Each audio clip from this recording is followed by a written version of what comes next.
Praise the lord. దేవునికి మహిమ కలుగును గాక. అందరూ బాగున్నారా?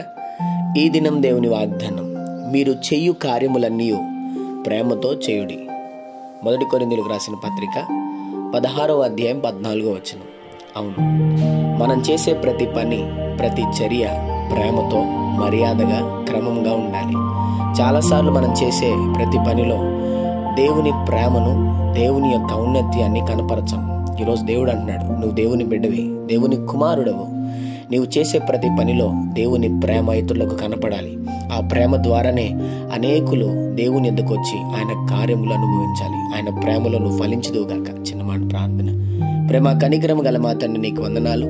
ఈ ఉదయకాల సమయంలో బిడ్డలను మీరు దీవించి బలపరిచి, వారు వెళ్తున్న ప్రయాణంలో, మార్గముల్లో, పనుల్లో, ప్రయత్నంలో ఈ దినం మీరు వారికి తోడుగుండమని, నిశ్చయముగా వారి జీవితంలో నూతనమైన కార్యములు దయచేసి దీవించమని యేసు నామములో అడుగుతున్నాం తండ్రి. ఆమేన్.